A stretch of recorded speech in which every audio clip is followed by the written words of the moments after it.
देख रहे हैं लाइव न्यूज नेटवर्क और मैं हूं आपके साथ छवि।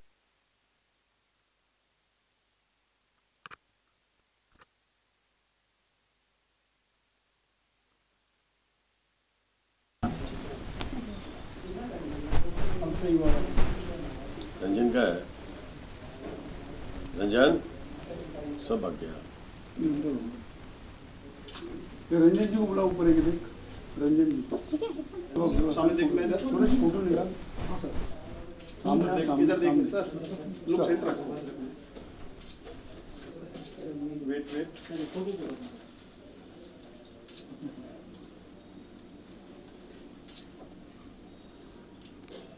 इमोशन मेरी पहली पसंद होती है। जो भी फिल्म करूं खलनायकी के बाद उसमें इमोशन मेरी प्राथमिकता रहती है। इसकी कथानक अपने आप में जो है शायद यूनिक है। दादा पोते के रिश्ते पे फिल्म अमूमन बनती भी नहीं है। और दादा और मासूम पोता जो छोटा हो, ये उन दोनों की कहानी है। तो इसकी मासूमियत कितनी होगी, इसमें इमोशन कितना होगा, इसमें इंटरटेनमेंट कितना होगा। जब वो दोनों दादा पोता एक दोस्त हों और दोस्तों के बीच में जब कोई दर्द आता है तो दर्द के बाद का रिश्ता कैसा होता है, यही है। हम बहुत विस्तृत तरीके से कहानी बता सकते नहीं हैं। तो सर से जानना चाहूँगा सर, अवधेश जी और आर्यन जी किस तरह से बोर्ड पे आए, उस बारे में कुछ बता सके। किस तरह से आपने देखिए, जब मैंने ये कहानी सोची थी, एक्चुअली मेरे पोता है हनु और मेरी कहानी है इनडायरेक्टली। जब मैं पहली बार सोचा मेरे दिमाग में, तो पहली बार यही आया कि अवधेश मिश्रा ही करेगा इस पिक्चर को। मैं पहली बार जब विचार आया तो मैं इनके पास गया, ये भी एक्साइटेड हो गए और इनको लगा कहीं ये लाइव है, नज़दीक की कहानी है, लोगों को मज़ा आएगा करने में, और इनको भी बहुत मज़ा आया। और अवधेश जी के बारे में मैं क्या कहूँ, तो लुक कैमरा पर क्वेश्चन किधर से भी आएगा। ओके ओके, साइलेंस में कोई बात नहीं करेगा। ठीक ठीक। भाई साहब ऊपर जो भी है प्लीज थोड़ी देर शांत रहिएगा। जी सर, कंटिन्यू सर। कंटिन्यू। चलिए कोई नहीं। ये एक्चुअली बोलने में थोड़ी शर्माते हैं, थोड़ा सा करने में बड़ा इनका बिलीव है। और ये आए थे, ये अब मैं इनकी कहानी बता दूं। ये मेरे पास आए थे, ये सिनेमा लेकर के दादू आई लव यू जब इन्होंने अपनी कहानी सुनाई, कथानक सुना, इनके मन में उस समय विचार कुछ और था। मेरी बाबुल देखा था इन्होंने, और मैं लिखूं, मैं बनाऊं, डायरेक्ट करूं मतलब। लेकिन जो इनके सुनाने का तरीका था और जो इनका पुराना बैकग्राउंड है सिनेमा के प्रति, जो इनका ख़ानदानी, जो इनके दादा, इनके चाचा, इनके फादर सब लेखनी विधि से जुड़े हुए हैं, और जो एक तरीका था कि मैंने बोला ये तरीका अगर इसका 50% भी उतार देंगे तो सिनेमा बहुत बढ़िया हो जाएगा। मैंने बोला सर आप ही इसको डायरेक्ट करें और आप ही फुल फ्लेज लिखें, और इन्होंने किया और ये साबित किया और मुझे मजबूर किया कि मैं शायद इस सिनेमा के प्रति इतना सहज और सजग हो पाया। पूरे पोस्ट प्रोडक्शन से लेके हर जगह जो इनकी जो शिद्दतता है ना इस सिनेमा के प्रति बहुत ज़्यादा है। और मेरी जो सोच शुरू से रही है कि सिनेमा का एक अलग दिशा होना चाहिए, हर समय के बाद सिनेमा में बदलाव होना चाहिए, क्योंकि बदलाव नहीं होगा तो लोग हमें बदल के हटा देंगे। तो सिनेमा वक्त के साथ बदलता है, हम कलाकारों को, हम निर्देशक को, हम सिनेमा से जुड़े लोगों को बदलना चाहिए। हमारी फिल्म, भोजपुरी फिल्में जब से शुरू हुई है 3rd फेज में, तो 20 साल से मैं भी इस इंडस्ट्री में हूँ तकरीबन, लेकिन 20 साल में बदलाव की किरण तो दिखती ना है। हम सब बोलते हैं कि हम सिनेमा अलग कर रहे हैं, अलग कर रहे हैं, अलग कर रहे हैं। सिनेमा अलग कोई कर ही नहीं सकता, सिनेमा सिनेमा ही होता है। हमारे बताने का तरीका इतना कन्विंसिंग होना चाहिए कि लोगों को लगे कि नहीं ये थोड़ा समथिंग डिफरेंट, ये कुछ है। तो मैं, जब वो मुझे फिल्में नहीं मिल रही थी, जब स्टार्टिंग दौर में कुछ फिल्में आईं, जब खलनायकी में मेरी शिद्दतता थी, तो फिर जब से मैंने कैरेक्टर रोल का एक चोला ओढ़ा मेहंदी लगा के रखना के बाद, मुझे लगा कि बदलाव होना चाहिए। वो सिनेमा बदलते वक्त की बहुत सही निशानी थी मेहंदी लगा के रखना। तो उसके बाद फिर एक ही ढर्रे पे फिल्में होने लग गई। मैंने ही एक पहल की कोरोना के बाद की, जुगनू बनाया, बाबुल बनाया। उसमें जो तमाम हमारे समीक्षकगण ने जो उसको अपना प्रोत्साहन दिया, जो अपना ब्लेसिंग दिया, तमाम दर्शकों ने दिया, सभी लोगों ने, सिनेमा इंडस्ट्री ने बहुत बखूबी दिया। तो मुझे लगा कि इस तरह की फिल्म बनती रहनी चाहिए। लेकिन मैं उस तरह के प्रोफेशनल निर्देशकों में हूँ नहीं जो लगातार निर्देशन करे। मेरी प्राथमिकता और मेरी पूजा मेरा अभिनय है। सिनेमा ही मेरी पूजा है, लेकिन अभिनय उसका एक माध्यम है। तो मुझे लगा कि ऐसे निर्देशक आने चाहिए, ऐसे राइटर आने चाहिए, और ये मुझे मिले बहुत दिनों बाद कि, और इनमें मैंने सारी खूबियाँ देखी और मुझे लगा कि शायद मेरी सोच सही थी, तभी ऐसे लोग आ रहे हैं। और भी कई फिल्में बनी हैं जो मुझे लेकर के, जैसे मेरे पापा या इतनी सी खुशी, या और भी कई फिल्में हैं। लेकिन ये एक इतना मैंने पागल आदमी देखा है इनको इस सिनेमा के प्रति कि इतना पागलपन किसी में नहीं हो सकता है। सिनेमा ही खाना, सिनेमा ही सोना, सिनेमा ही पीना, सिनेमा के अलावा कोई बात ही ना करना। तो सिनेमा के प्रति इतना प्रेम जो मैं ढूंढता था, जो मेरे में झांकता था कि है कि नहीं, वो इनमें मुझे नज़र आया। और मुझे लगा कि शायद मेरी सोच को अब एक मजबूती मिलेगी। और यकीनन दादू आई लव यू उन्होंने जो बनाया, जितनी शिद्दत से सोचा था उतनी ही शिद्दत से बनाया भी है। और आज उसका रिजल्ट देख करके मुझे प्राउड होता है कि मैं इस सिनेमा का अंग हूँ। इससे ज़्यादा मैं नहीं कहूँगा। और thanks to Madhusudan Sharma ji. Sir, cinema के लिए तो आप भी बहुत पागल हैं। हाँ, मैं हूँ, तीसरे पागलों को ढूंढता हूँ। जब आपके विलन का किरदार किया तो बहुत शानदार किरदार हुआ। जब मैं बाबुल को देखता हूँ उसमें शानदार किरदार है सर, अलग एक किरदार आपने निभाया। जुगनू में देखता हूँ सर, ये जुगनू और बाबुल की अगर मैं बात करूँ तो ये किरदार कितना अलग होगा। यूटर्न लेंगे आपकी पूरी जो करेक्टर है, पूरा यूटर्न लेकर एलियन से सीधा आप करेक्टर रूप पे आ गए हैं, उसके बारे में बात करें। हाँ, कैरेक्टर ही होता है, चाहे हीरो का भी हो। विलेन का जो है लुक वो है, विलेन भी एक किरदार ही है। हाँ, तो और ये भी एक किरदार है। और बाबुल और जुगनू से मैं इसको ऊपर का दर्जा दूंगा इस फिल्म को। इससे ज़्यादा कुछ नहीं कहूँगा इस फिल्म की विशेषता के बारे में। इसमें बहुत सारे रत्न हैं जड़े हुए। सबसे महत्वपूर्ण जो रत्न है हमारे बगल में है। ये एक ऐसा अभिनेता मेरी ज़िंदगी में टकराया है मुझसे, जिससे मैं भी कभी कभी घबराता था। अमूमन लोग मेरे से घबराते हैं। तो मुझे ये एक ऐसा अद्भुत प्रतिभाशाली एक बच्चा इस कम उम्र में अभिनय के प्रति इस कदर की सहजता, मुझे अब लोग बोलते हैं कि मैं अफोर्डलेस एक्टिंग पे ज़्यादा बिलीव करता हूँ। ये सत्य भी है कि जिस अभिनय में लगे कि मुझे कुछ करना पड़ रहा है, वो फिर कुछ तो गलत है। तो सहजता को मैं ज़्यादा ग्रहण करता हूँ। और ये हमसे ज़्यादा सहज लड़का, और हम दोनों जो मिल गए, केमिस्ट्री बन गई। मैं डरता था कि पता नहीं कैसा परफॉर्मर होगा। एक बार पहले मिला था, जब सेट पे मिला। तो आज अगर इसमें मेरे किरदार में कुछ बेहतरी हुई है तो उसमें बहुत बड़ा योगदान इनका है। हमारे तमाम सपोर्टिंग एक्टर्स जो अनीता रावत जी हैं, जो मेरे बगल में बैठी हैं, बहुत ही महत्वपूर्ण किरदार में है। और इन्होंने भी शायद इसके पहले इस तरह का किरदार नहीं किया है। इस फिल्म में जो अनीता जी का किरदार दिखेगा, महेश आचार्य जो अभी तक एक अलग तरीके का कॉमेडी का फील लेकर के चलता था, इसमें वो महेश है ही नहीं जो आज तक किसी फिल्म में, जितना मैं महेश आचार्य को जानता हूँ, अभी आया नहीं है अभी तक। तो वो महेश आचार्य वो नहीं है जो इस सिनेमा में है। हमारे एक को एक्टर है इसमें, मिंटू भाई, जो अजय सिन्हा जी उनको सब कहते हैं, वो एक नेगेटिव शेड लेकर के एक बहुत बेहतरीन तरीके से इसमें आपको दिखेंगे। हर कलाकार, और हमारे बाजू में जो हमारे निर्देशक बैठे हुए हैं, ये भी इसमें छोटा सा एक रोल अदा किए, घबराते घबराते किए हैं। कलाकारों की बात से अगर अलग जाऊँ इस सिनेमा के, लेखनी, चूँकि लेखक यही हैं, निर्देशक की बात तो वो निर्देशक यही हैं, निर्माता तो वो भी यही हैं। एक बहुत महत्वपूर्ण इसमें भाग है जो है संगीत, और उस संगीत को सजाया है अमन श्लोक जी ने। और मैं शायद पहली बार उनको जान पाया कि उनके अंदर इतना डेप्थ है, इतना सोचते हैं। और लेखनी से लेकर के, म्यूजिक से लेकर के, गायकी से लेकर के, और एक संपूर्ण पैकेज जो संगीत का होता है, अब तक मेहनत कर रहे हैं। बैकग्राउंड में भी ये मेहनत कर रहे हैं। और सब नमूने, सब हीरे लोग हैं इसमें, जो भी टेक्निकल लोग हैं। कैमरामैन हमारे जग्गी पाजी थे जो बाबुल के कैमरामैन हैं।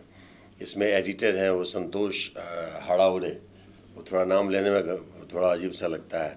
हमारे जो बैकग्राउंड में हैं उसमें सुरती साहब है, असलम सुरती साहब, सब लोग तराशे हुए लग रहे हैं मुझे। एक होता है ना कि कभी सब हुनरमंद लोग एक साथ मिल जाते हैं तो चीज़ें अच्छी बन जाती हैं। कहावत भी है पुरानी की, राग रसोई पागड़ी कभी कभी बन जाए। तो ये वही है हाल अभी। ये तो मुझे लग रहा है जितनी मेरी सोच परिपक्व जो भी ऊपर वाले ने या आप लोगों ने बनाई है, उस परिपक्वता के नाते बोल रहा हूँ कि मुझे ये फिल्म अब तक की बेहतरीन फिल्मों में लग रही है। अब बाकी देखने वाले दर्शकों की आंखें उनका मन जो गवाही दे। कैसे आर्यन आर्यन बहुत मंद मंद मुस्कुरा रहा है और सोच रहा है कि मेरी बारी कब आएगी और मैं कब बोलूंगा। बोलो आर्यन, कितना एक्साइटेड हो, कितने एक्साइटेड? सबसे पहले जितने भी लोग ये वीडियो देख रहे हैं मैं उन सभी को पाँव छू के प्रणाम करता हूँ। और हमारे फिल्म के director, producer plus writer Madhusudan sir हैं, भोजपुरी के लेजेंड एक्टर जिन्हें कहा जाता है, हमारे अवधेश सर हैं, अनीता रावत मैम है, महेश सर अभी आए नहीं हैं, हमारे म्यूज़िक डायरेक्टर हमारे अमन श्लोक सर, मिंटू अंकल हैं। काफ़ी अच्छी ये हम लोग की फिल्म है जिसका नाम है दादू आई लव यू। उसमें दोनों दादा पोते हम दोनों हैं और काफ़ी अच्छी फिल्म है। ये मेरी दादी बनी है और काफ़ी जल्द ये मूवी आप सभी के बीच में आने वाली है और ये काफ़ी प्यारी मूवी है। हमारे प्यारो संजय अंकल जो मुझे काफ़ी ज़्यादा सपोर्ट करते हैं और काफ़ी अच्छा लगा इस फिल्म में मुझे काम करके। हमारे मधुसूदन सर ने भी रोल किया है, काफ़ी अच्छा वाला। मैं आप सबसे एक आग्रह करूंगा कि सच में सिनेमा की प्रोत्साहना होनी चाहिए जो बेहतरीन है, जो वक्त के साथ बदलते बदलाव के साथ बदला हुआ सिनेमा है, और वैसे लोगों को भी आप लोगों को बहुत ज़्यादा प्रोत्साहन देना चाहिए। मधुसूदन शर्मा जैसे लोगों को जो इस तरह की सिनेमा की सोच रखते हैं, जो मराठी इंडस्ट्री में ज़्यादा इनकी अभी तक व्यस्तता रही है, और मराठी इंडस्ट्री कितनी शिद्दत से सिनेमा के बारे में सोचती है। इनका जुड़ाव वैसी फिल्मों से रहा है, स्वास्थ्य जैसी फिल्मों से रहा है, जिसमें इन्होंने ऐसे ऐसे अहम पार्ट निभाए हैं जिसका मैं अभी क्या नाम लूँ तो यही बताएंगे। लेकिन स्वास्थ्य जैसी फिल्मों से जिनका इतना लगाव रहा है, पैसे से लेकर के अपना क्रिएशन से लेकर के फिजिकल लेवल से लेकर के हर चीज़ इन्होंने स्वास्थ्य में किया है, उस तरह की सोच लेकर के भोजपुरी में आए हैं। ये यकीनन हमारी इंडस्ट्री के लिए एक बहुत बड़े सम्मान और बहुत बड़े प्राउड की बात है। तो ऐसे लोगों को आप लोग को चाहिए, चूँकि मीडिया के ऊपर हम जो करते हैं मीडिया ही उसको सामने एक विस्तृत तरीके से पेश करती है। तो मीडिया वालों से आग्रह है कि आप ऐसे लोगों को प्रोत्साहन दें ताकि इनकी सोच में और भी परिपक्वता आए, इनके कदम कहीं थके नहीं, रुके नहीं। ऐसे लोग चलते रहने चाहिए, ऐसे लोग आते रहने चाहिए, ऐसे लोगों को फिल्म बनाने का अधिकार सचमुच है और यकीनन इन्हें करना भी चाहिए। इनको भी यही कहूँ। आर्यन कैसे तो देते नहीं होंगे आपको? नहीं ऐसी कोई बात नहीं है। ये बोलने नहीं देता था भाई किसी को, जब ये शुरू हो जाए तो सब चुप हो जाता था। आपके कैरेक्टर के बारे में आपसे ज़्यादा इन्होंने बता दिया। आर्यन मेरे बारे में आर्यन कैसी केमिस्ट्री रही अवधेश जी की और आपकी पर्दे पर? सुपर। आप लोग देखिएगा जब फिल्म आएगी, काफ़ी अच्छी केमिस्ट्री रही है और काफ़ी मज़ा आया इस फिल्म में काम करके और हम दोनों ने तो खूब मस्तियाँ की। पर्दे पे भी ये मुझे ही डराता था, मुझसे कभी डरा नहीं है, ये मुझे डराता, डांटते रहता है, पूरी फिल्म में डांटते रहता है, और जब ये खामोश होता है तो फिर बहुत लाइव पिक्चर है ये इन्होंने जो किया है। अभी हम लोग और का अवधेश जी तो जादू है, अभी इनके लिए तो बोलना बेवकूफ़ी है। बहुत शानदार रोल किया और एफर्टलेस, ऐसा लग ही नहीं रहा कि शूटिंग हो रही है, ऐसा लग रहा मस्ती हो रही है। और मानिए इस बात को, आपको सबको इस पिक्चर को हम लोग दिखाएंगे आपको 25 से 30 तारीख के बीच, 30 तारीख के आसपास, और आप देखिए और जेन्युइनली तारीफ करिए। डायरेक्टर साहब ये भी जानना चाहेंगे दादू आई लव यू जो स्टोरी क्या है मधुसूदन? नहीं, स्टोरी नहीं, वो देखने के बाद बहुत चतुर ये दोनों ऑन बोर्ड कैसे आए, अवधेश जी और आर्यन बाबू? देखिए, जब हमने दादू आई लव यू कहानी कॉन्सेप्ट लिया तो मेरे दिमाग में दूसरा कोई नहीं था, अवधेश जी थे। मैं इनके पास गया, सच बात बोल रहा हूँ, इनके पास गया अवधेश जी, इनको मज़ा आया सुन के। फिर हम लोग सेकंड मीटिंग किए तो बोले पहले इसको लिख डालो। फिर मैं बोला सर ये आप ही करिए डायरेक्ट और आप ही लिखिए, हम लोग पीछे रहेंगे। बोले नहीं, जिस तरीके से आप नरेट कर रहे हो उसी तरीके से बनाइए, हम आपके साथ। सर आपसे ये जानना चाहेंगे कि जो कहानी है इसमें जो दादू आई लव यू है किस तरह के गाने होंगे और कहाँ कहाँ शूट हुई है? टोटल गाने, स्क्रीन प्ले के गाने, कहीं से डाले हुए गाने नहीं, इस कहानी के साथ वो गाने चल रहे हैं। ये पक्की बात है, इसमें कोई किंतु परंतु कार्यक्रम नहीं है। एक कहीं अचानक आके गाना नहीं गा रहा है, स्क्रीन प्ले चल रहा है साथ गाना चल रहा है, स्क्रीन प्ले चल रहा है गाना चल रहा है, स्क्रीन प्ले जब स्क्रीन प्ले रोने लगा तो गाना रोने लगा। ये इसकी कहानी। अनीता जी, काफी देर से आपका नंबर है, क्या कहना चाहूँगी? साथ बच्चा बनना होता है वहाँ पे बच्चा बन जाती हूँ, जहाँ इसके साथ इसकी दादी बनना होता है वहाँ दादी बन जाती हूँ, जहाँ दादू की दादी बनना होता है वहाँ पे भी इसकी दादी बन जाती हूँ। तो बहुत इंटरेस्टिंग किरदार है और मुझे ऐसा लगता है कि दादा पोता जो एक हर घर में एक बच्चा जितना दादा अपने दादा से प्रेम करता है और मुझे ऐसा लगता है कि डर वाली कोई बात नहीं है, या रिस्पेक्ट तो ऑब्वियसली हर घर में एक दादा अपने पोता को और पोता अपने दादा को देता ही देता है, लेकिन यहाँ एक दोस्ती है, एक भाई जैसी दोस्ती हो गई, और हंसने खेलने वाली, रोने वाली, छेड़ने वाली, डांटने वाली, वो सारी मस्तियाँ हैं। तो काफ़ी लोग काफ़ी इंजॉय करेंगे उस चीज़ को। और मैंने भी ये अब मैं पूरा नहीं बता सकती क्योंकि फिल्म ही ऐसी है, अगर उसे खोल दूंगी तो फिर वो सरप्राइज खत्म हो जाएगा। आर्यन पूरी टीम पे भारी है, क्या कहना चाहेंगे? 100% भारी। ऑब्वियसली ये भारी है। इंटरवल के पहले दादा ये है, के बाद दादा मैं होता हूँ, पोता ये रहता है। यही अंतर है कि इंटरवल के पहले मेरा पोता मेरा दादा है। मधुसूदन जी, आपने इनको सिखाया कि आपको बदले में बताते सच बताऊं मैं आपको, हाँ। यहाँ किसी को कोई सिखाया नहीं गया, सबको सीन बताते अपने आप शूट हो रहा था। नहीं, और दादा को ये बच्चा दारू पिला रहा है और उसके सब पोल निकाल रहा है, ये भी एक कमाल है। मतलब एक एक चीजें इसमें ना, ऐसा नहीं लगेगा अरे सिनेमा चल रहा है वहां से मार लिया, यहाँ से एक सीन उड़ा लिया, वहां से बिल्कुल नहीं, जीरो। और मैं आप लोगों को पवित्र नाते से बोल रहा हूँ, आप बताइए कि एक सीन यहाँ से मारा हुआ है, एक सिंगल सीन, एक सिंगल शब्द। मधु सर ने पूरा अपने पोते को कॉपी किया हुआ है इसके अंदर। अच्छा, ये बोलता है इनको, दादी को, तेरी आइटम आई रही, उससे पैसा लेके आया। अभी डायलॉग में ये समझिए करके पूरा सस्पेंस खोल देंगे, इसलिए नहीं। डायरेक्टर साहब ये जानना चाहेंगे, थिएटर तक जो है पब्लिक नहीं जा रही है, आपकी क्या प्लान है, किस तरह? भाई मैं बोलता हूँ अच्छी सिनेमा बने, ओटीवी पे चले, टीवी पे चले, अपने आप लोग थिएटर में आ जाएंगे। अच्छा, थिएटर तक जाए, हम वैसा क्या सिनेमा बना रहे जो थिएटर तक जाए, बताइए आप बताइए। चलिए, आप जिन फिल्मों को प्रमोट करते हैं, आप लोग जिनकी तारीफ करते हैं, जो फिल्में थिएटर में लगने के पहले ही सुपरहिट हो जाती है, तो वैसा थिएटर में जाना कहते हैं, या जेन्युइनली दर्शक चाहे कि अब सिनेमा थिएटर में आए, उसका इंतज़ार कर रहे हैं। तो दर्शक मर चुके हैं, दर्शक श्रोता में परिवर्तित हो चुके हैं, तो उन श्रोता को पुनः दर्शक बनने दीजिए। अपने आप वही बोलेंगे कि सिनेमा हॉल में उन्हीं का डिमांड आएगा कि अब सिनेमा लगना चाहिए, सिनेमा इस दिशा में बदल गई है, तो सिनेमा हॉल में सिनेमा लगने वाला है। अभी हम भी कह दें कि ये फिल्म हमने 200 थिएटर में लग दिया और लगने के पहले सुपर हिट है, तो ये मतलब नहीं है, सब बेमानी बातें हैं और सत्यता से परे है। सत्यता से परे मत रहिए, डीप जाइए, पता चलेगा। बहुत ही शर्मनाक बात है कि आज की डेट में पूरी इंडस्ट्री, हिंदी इंडस्ट्री भी अब डाउनफॉल पे जा रही है, लेकिन जितनी रीजनल इंडस्ट्री है सब कहाँ से कहाँ मकाम बना रही है, सिवाय भोजपुरी फिल्म इंडस्ट्री के। इसके पीछे यही सबसे बड़ी वजह है कि वक्त के साथ हर सिनेमा बदला है, भोजपुरी नहीं बदला है। भोजपुरी आज भी चोली घाघरा के ऊपर पहुंच ही नहीं पाता है। कुछ लोग अच्छे सब्जेक्ट, अच्छे कंटेंट को लेकर के यहाँ पे चाहते हैं कि करें, उनको प्रोत्साहन नहीं दिया जाता है, ना दर्शक दे पाते, क्योंकि दर्शक अभी दर्शक बन नहीं पा रहे हैं। दर्शक सो गए हैं और वो श्रोता में परिवर्तित हो गए। उनकी नींद खुलेगी, पुनः दर्शक बनेंगे। बाकी जो दर्शक बचे खुचे हैं वो अभी टेलीविज़न पे हैं, मोबाइल पे हैं, और वो उन फिल्मों को वो प्रोत्साहन देते हैं। यकीनन जो कि दर्शक अभी मर ही नहीं सकता है, सोए हुए हैं, अभी गाने में उलझे हुए हैं। हमारे बाजू में एक अद्भुत अभिनेता है, लेकिन ये सिंगर है, मुझे डर लगता है इससे भी, ये भी पता नहीं उसी रंग कहानी है। क्या कहना चाहेंगे? जो भोजपुरी है वो एक मतलब एक रियल व्यू होते हैं, रियल जितने सिनेमा में नहीं बताते हैं। नहीं, तो अभी टेलीविज़न की फिल्म है, सिनेमा हॉल की बात नहीं कह सकता हूँ मैं। नहीं, सिनेमा की अगर बात करें तो आप जो बता रहे हैं कि 200 करोड़ बताया जाता है, 20 हाँ, करोड़ कलेक्शन होता है, जी। तो इंडस्ट्री बंद हो जानी चाहिए थी, नहीं बंद हुई। इसका मतलब आप झूठे हैं, फिल्म सच्ची है। आज जो 1200 करोड़ का बिजनेस किया है RRR ने, तो वो बातें झूठी कैसे हो सकती नहीं, हैं? सबकी नहीं कहते हैं, मतलब मोस्टली फिल्में जो है 20-50 करोड़ का बिजनेस के 200 करोड़ बताया जाता है। पता नहीं है, मैं नहीं जानता हूँ। जी। यहाँ भी फिल्में थिएटर में लगती नहीं है, सुपरहिट हो जाती है, हाँ। तो ये भी मैं नहीं कह सकता हूँ, क्योंकि मैं वहाँ हूँ नहीं।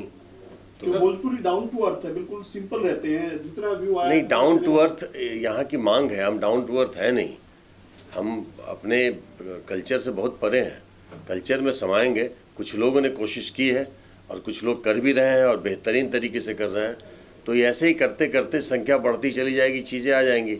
अभी धीरे धीरे हमारे हीरोज़ भी हैं, वो सब्जेक्ट ओरिएंटेड फिल्मों की तरफ पूरी तरह से ध्यान देना शुरू कर रहे हैं, और जब वो भी पूरी तरह समाहित हो जाएंगे और यहाँ पे व्यक्ति की विशेषता से ज़्यादा व्यक्ति विशेष से ज़्यादा उसकी विशेषता को महत्व देने जाना लगेगा, सिनेमा इंडस्ट्री अपने आप आ जाएगी। और ज़बरदस्ती थिएटर का रोना हम क्यों रहे? थिएटर को खुद ही हम लोगों ने त्यागा है। नहीं तो हम वो उस ज़माने को अगर याद करें जब दिनेश जी की फिल्में थिएटर में लगती थी, या उस ज़माने किसी की फिल्म में, मनोज जी, दिनेश जी, शुरुआती दौर के बाद जब मैं आया था तो हम लोग प्रमोशन पे जाते थे तो केवल नरमुंड नज़र, इतने केवल सर नज़र आते थे, आदमी तो नज़र ही नहीं आता था कि कितने हज़ार लोग हैं। और वो पागलपन पता नहीं अब तो ड्रीम रह गया, हमारी ज़िंदगी में आए भी ना आए, वो पागलपन आना बहुत आवश्यक है, क्योंकि उस समय सिनेमा के प्रति लोगों की भूख थी। और उस भूख को धीरे धीरे मैं खुल के बोलना चाहूँगा कि एल्बम ने, भोजपुरी के एल्बम ने, सिनेमा के गानों की बात नहीं कर रहा हूँ, सिनेमा के गाने में अधिक से अधिक आइटम सॉन्ग होता है, उसमें उतनी वल्गैरिटी ना होती है, लेकिन भोजपुरी एल्बम ने अपनी ऐसी छवि बना दी है, लोगों के दिल से हट करके उसके कान में घुस गए हैं, लोगों की आंख को बंद करके उसके कान में घुस गए हैं कि अब वो दिन आना मुझे तो नामुमकिन लग रहा है। ईश्वर चाहे तो ले आए, या हमारे चंद वो सरताज जो इस इंडस्ट्री के, वही चाहे तो आ सकता है। सर मैं एक चीज जानना चाह रहा हूँ, एक मिनट। पहला लुक आज लॉन्च हुआ है, किस तरह का बनाया जाए पोस्टर? सर देखिए कैसा है ना कि ये तो हमारे पास ऑलरेडी था, ये कॉन्सेप्ट हमारा था। इस तरीके से भैया से बात हुई हमारी, तो बोले हम लोग थोड़ा सबको प्रमोट करते, 3-4 पोस्टर क्राफ्ट करके एक गाना उस पर डाल के इस तरीके से प्लान किया। पहले हमारा था सिंगल पोस्टर देने का, फिर हमने एक छोटा सा बनाया तो उसमें हम 2-3 फोटो डाल के उसको गाना क्रिएट किया। अवधेश सर जी, मैं आपसे ये जानना चाहूँगा, अभी कुछ दिन पहले जब छठ आया पूरे वर्ल्ड में, यूट्यूब पे पूरे वर्ल्ड से वीडियो डाला जाता है, एल्बम डाले जाते हैं, लेकिन भोजपुरी का जो छठ का गाना था वो ट्रेंडिंग कर रहा था। जो टॉप के 15 गाने थे उसमें 6 गाने छठ के भोजपुरी के थे। सर ये प्राउड का मोमेंट नहीं हो सकता? वो छठ है ही भोजपुरी का। आप गाने की बात आप कर रहे हैं, अगर एल्बम नहीं मैं सुन या फिर आप गलत दिशा में जा रहे हैं, मेरे से गलत दिशा में ना उलझिए। छठ है ही भोजपुरी वालों का, छठ है ही जो सही खाटी माटी वालों का, छठ है ही वो चीज़ जहाँ छठ की महानता आज से थोड़ी है, महाभारत काल से है। जो चीज़ महाभारत काल से लोग के रग रग में, रोम रोम में वो धुन इस तरह से घुस गया है कि छठ के गाने कोई भी गा दे, वो छठ के गाने बहुत प्रचलित होंगे, क्योंकि छठ के गाने सिवाय उस माटी के लोगों के दूसरे नहीं गा सकते हैं। सर एक मिनट, ये जो आपने पोस्टर बनाया उसमें एक हॉस्पिटल दिख रहा है, तो मतलब मुझे लगता है कि रियल हॉस्पिटल में आपने ये सही सवाल पूछा शिवा, ये भी तुम दिखा दो शिवा, ये पूछा है, हाँ पूछो। सर हॉस्पिटल का कहानी बताइए। हाँ है, दिख रहा है तो कुछ तो है। इस तरह का मतलब शूट हुआ होगा, रियल शूट हुआ, रियल हॉस्पिटल है ये, वो रियल हॉस्पिटल है जो शायद हिंदुस्तान में उससे बड़ा उस डिपार्टमेंट का हॉस्पिटल नहीं है कोई, इतना बड़ा भव्य है वो, ट्रस्ट है वो हॉस्पिटल। और उस हॉस्पिटल ने हमारे इस फिल्म में बहुत बड़ा एक योगदान दिया है, एक महत्वपूर्ण योगदान दिया है। सही क्वेश्चन किया शिव ने, देखिए किस तरह का मतलब वो रहा कि अब वो आप अंदर मत घुसो, अंदर ना घुसो। हाँ रियल हॉस्पिटल है, इसमें जो भी जो कहानी की पृष्ठभूमि में जो एक ग्रहण लगता है, वो ग्रहण से ताल्लुकात इस हॉस्पिटल का है। आर्यन कैसा लोकेशन लगा शूटिंग पे गया, और एक गाना जरा बताइए कोई। लोकेशन तो इस फिल्म में लोरी भी थी हम लोग की काफ़ी अच्छी। गा के सुनाओ। हाँ लोरी सुनाओ, सुनाओ, सिंगर हो ना, एल्बम सुनाओ। ठीक है। सो जा हन्नू, सो जा हन्नू, सो जा हन्नू, सो जा हन्नू। जो इस गाने का म्यूज़िक था शुरू का, हमारे अमन श्लोक सर ने बनाया है, और उन्होंने इस फिल्म में एक गाना भी गाया, वो भी मुझे काफ़ी अच्छा लगा था। और बहुत प्यारा इसका शूट भी हुआ है। लोकेशन जो था हम लोग का, मतलब चारों तरफ पहाड़, पेड़, सारे जगह, मतलब सुपर खूबसूरत लोकेशन है ये, बोलो। हाँ सुपर। एक ही कमी रहेगा, तुम्हारा गर्लफ्रेंड नहीं रहा है ना, ये इसकी गर्लफ्रेंड यही है इस फिल्म में। हाँ इसका ये आइटम ही बोलता है इसको। सर रियल लाइफ में आपने परिवार से कितने कनेक्ट कर रहे हैं? दादा दादी का जैसा इसमें रोल है, रियल लाइफ में आप कितना कनेक्ट करते हैं? सबके दादा दादी के जीवन में इस तरह का, दादा और पोते की ज़िंदगी में ऐसा चीज़ आता है। और यहाँ एक चीज़ थोड़ी सी अलग बात यह है कि दादा पोते की ज़िंदगी में सिवाय दादा पोते के और कोई नहीं है परिवार का। और जो हमारे बीते दिनों की यादों से ये अपने लिए आइटम ढूंढ के लाता है, और एक ऐसा किरदार हमारे ज़िंदगी में शामिल होता है जो दुखी होकर के आता है, लेकिन हम लोग को केवल खुशियाँ ही देता है, जो हमारे इस महेश आचार्य जी ने किया है। मैं चाहूँगा कि महेश जी आ गए हैं, महेश जी आप आए यहाँ पे, इनकी तारीफ़ मैंने पहले भी बहुत की, लेकिन ये